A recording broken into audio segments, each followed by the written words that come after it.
তো পুরো নবদ্বীপ ধাম ঘোরার পর আমরা এখন যাব মায়াপুর। তো সেই জন্য এখন বেরিয়ে পড়েছি। এখন আমরা যাব যে ঘাট আছে সেই ঘাটে, সেখান থেকে আমরা ফেরি ধরে বা লঞ্চ কিংবা নৌকা যে কোনো একটা ধরে যাব আমরা মায়াপুর। তো এখন যাচ্ছি সেদিকেই। এই যে এখন আমরা এসে পৌঁছে গেছি মায়াপুরের যে লঞ্চ ঘাটে। এই যে এখন আমরা টিকিট কেটে নিয়ে যাচ্ছি একদম ঘাটের দিকে। তো লঞ্চের টিকিট হচ্ছে 10 টাকা করে, আর নৌকার টিকিট 5 টাকা। আর এই যে গঙ্গা নদী, এই যে এই একটা লঞ্চ ছাড়ছে, এটাতে একদম প্রচুর ভিড় হয়ে গেছে বলে এটাতে যাচ্ছি না, পরে লঞ্চটার জন্য ওয়েট করছি। আর একটা লঞ্চ ঢুকছে ওই যে ওই সাইডে মায়াপুর থেকে, ওটাতেই যাবো এরপর। আর এই যে এই জায়গাটাতে আগেটাতেই হচ্ছে দুটো নদীর সংযোগস্থল। ও কি হর্ন বাজাচ্ছে এখানে। এই তো আমি আছি, এটা ব্যাক রাখো জায়গা হইছে ওদের একটু বসা না যদি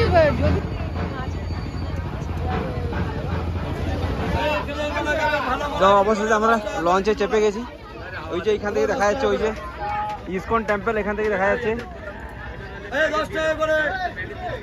আর এই সোজা এই সাইড থেকে আসছে ভাগীরথী বা গঙ্গা নদী, আর এই সাইড থেকে আসছে জলঙ্গি নদী। এই দুটো এখানে মিশছে, এই জলঙ্গি নদী এখানে এসে মিশছে।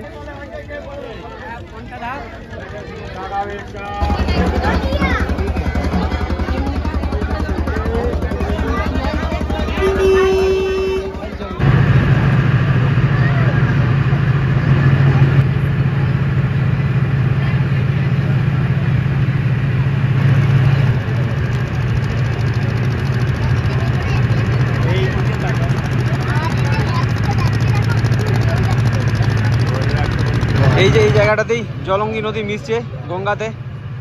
দেখুন এই সাইডের জলটা অনেক পরিষ্কার, এই সাইডের জলটা পুরো ঘোলা, এই সাইডটা পুরো নীলাভ জল। তো অবশেষে আমরা লঞ্চ ক্রস করে পৌঁছে গেছি মায়াপুর। যে মায়াপুরের ঘাটের সামনে যে বাজার,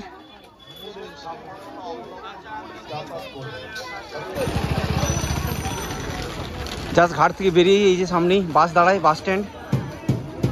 ঘাট থেকে জাস্ট একটু আগিয়ে আসলেই, আর এখানেই দুপাশে সাইড দিয়ে প্রচুর লজ আর হোটেল আছে এখানে।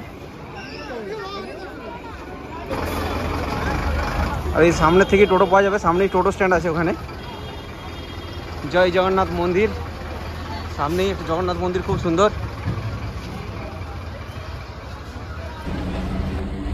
যেহেতু আমরা কাল সকালে রিটার্ন করবো মায়াপুর থেকে, তো তাই একদম ঘাটের থেকে একটু এগিয়েই একটা ভালো হোটেল পেয়ে গেছি। সেখানেই আমরা ব্যাগপত্র রেখে দিয়ে আবার ফ্রেশ হয়ে রেডি হয়ে আবার এখন যাচ্ছি টোটোতে করে ইসকন যে টেম্পলের দিকে।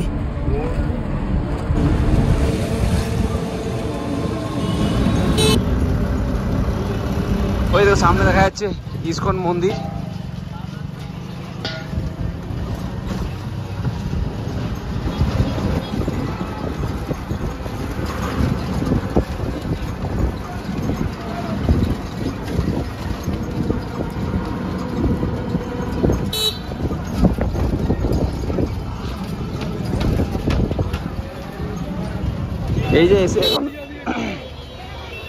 এই যে এখন এসে নেমে গেছি ইসকন মেন গেটের সামনে। আর এই যে সামনেই সেই বিশালাকার মন্দির, এটা ইসকনের মেন মন্দির, যেটা তৈরি হচ্ছে এখন অনেক দিন থেকেই।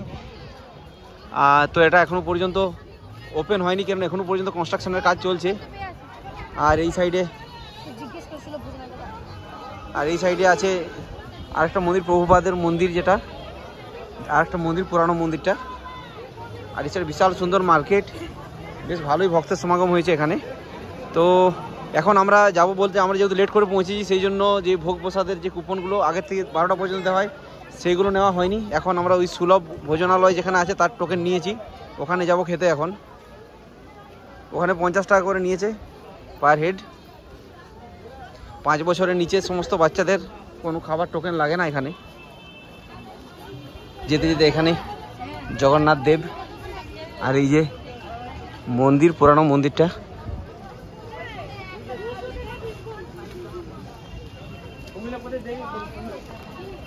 খুব সুন্দর প্রচুর দোকান আছে এখানে, অনেক রকমের জিনিস পাওয়া যাচ্ছে সব। এখন আমরা যাচ্ছি ভোজনালয়ের দিকে প্রসাদ খাওয়ার জন্য।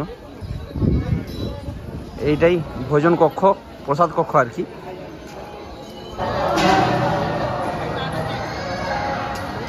প্রথমে এসে গেছে খিচুড়ি,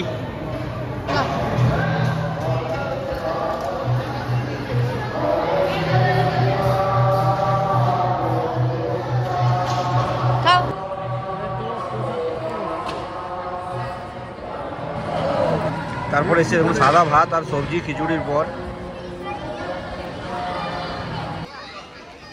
এই যে এটাই প্রভুপাদের সমাধি মন্দির, আর তার পিছনেই যে নতুন কনস্ট্রাকশন চলছে মন্দিরটা, তার ধ্বজার যে পতাকা সেটা উড়ছে। আর খুব সুন্দরভাবে বাগান তৈরি করা আছে এই জায়গাটাতে, পুরো ক্যাম্পাস একদম ঝাঁ চকচকে, একদম দারুণ।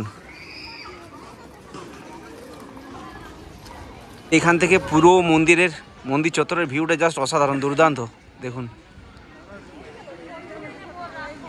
এই যে মায়াপুর ইসকন টেম্পলের সামনে যখন চলছে একটা ডিজিটাল থিয়েটার, টিকিট মূল্য এখন 40 টাকা। আর এখানে প্রদর্শনী যে একটা আধ্যাত্মিক ব্যাপার নিয়ে একটা পুরো শো চলবে এখানে। এই যে এগুলো শো টাইম। আর এই যে এটাই হচ্ছে মায়াপুর ফুলডোম থিয়েটার, এই থিয়েটারের মধ্যেই যে শোটা সেটা দেখানো হবে। এখন প্রায় বিকেল 5টা 10, এখন সন্ধ্যেবেলাতে আবার এসছি মন্দির প্রাঙ্গণে, কেননা দুপুরবেলাতে প্রসাদ গ্রহণ করার পর আবার রিটার্ন চলে গিয়েছিলাম। তো এই যে মন্দির প্রাঙ্গণের পুরো যে সূচি, কখন কি আরতি হয় না হয় পুরো ডিটেলস এখন আছে। তো এখন আমরা দেখবো 6টার সময় যে সন্ধ্যা আরতি আছে, এই সন্ধ্যা আরতিটা এরপর আমরা দেখবো, সেই জন্য এসেছি। আর এখানে রাত্রেবেলাতে গদা ভবনে যে মহাপ্রসাদ আছে, সেই মহাপ্রসাদের টোকেনও কেটে নিয়েছি 50 টাকা করে বড়দের, আর বাচ্চাদের 3 থেকে 6 বছর পর্যন্ত বাচ্চাদের 30 টাকা করে এই টোকেনে। এবার রাত্রেবেলা এখানেই আমরা প্রসাদ গ্রহণ করব।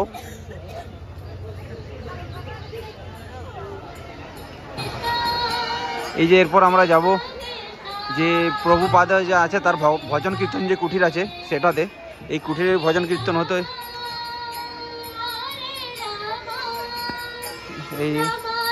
এই যে এখানে ভজন কীর্তন চলছে সব সময়।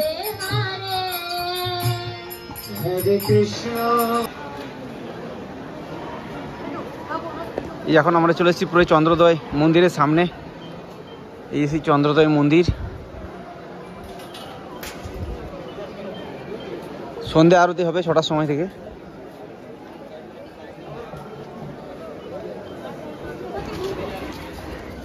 তো অনেক যুদ্ধ করার পর পুরো লাইন দিয়ে মোবাইল জুতো রাখার পরে গিয়ে সন্ধ্যা আরতি দেখে এলাম।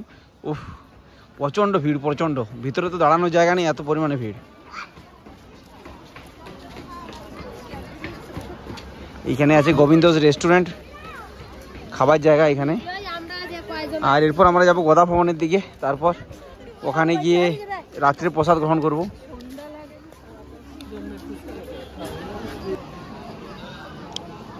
এখন আমরা পুরো ক্যাম্পাস আবার ঘুরে ফিরে আবার যে সদ্গুরুর যে সমাধিস্থল আছে সেইখানে, সেই মন্দিরের সামনে এসে হাজির হয়েছি। আর এই যে প্রচুর লাইন পড়ে গেছে, যেখানে প্রসাদ বিতরণ চলছে।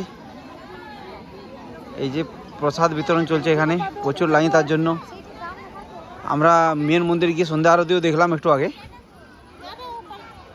এই যে রাত্রিবেলায় মায়াপুর ইসকনের ছবি। এরপর আবার জুতো মোবাইল রেখে দিয়ে আরেকবার যাবো আমরা যে সমাধিস্থল টেম্পল, একটা মিউজিয়াম আছে ওটার দিকে। তো এখানে যাওয়ার আগে সব মোবাইল জুতো সব রেখে দিয়ে যেতে হয়, মোবাইল নিয়ে যাওয়া নিষেধ। শ্রী শ্রী প্রভুপাদের সমাধি মন্দির দেখার পর আমরা গেলাম সোজা গদা ভবন। সেখান থেকে প্রসাদ গ্রহণ করার পর বেরিয়ে গেছি বাইরে। এরপর আমরা আবার ফিরে যাব আমাদের হোটেলে। আর এখানেই শেষ করছি এবছরের মায়াপুর ট্যুর। তো আপনাদের ভিডিওটা কেমন লাগলো অবশ্যই কমেন্ট করে জানাবেন।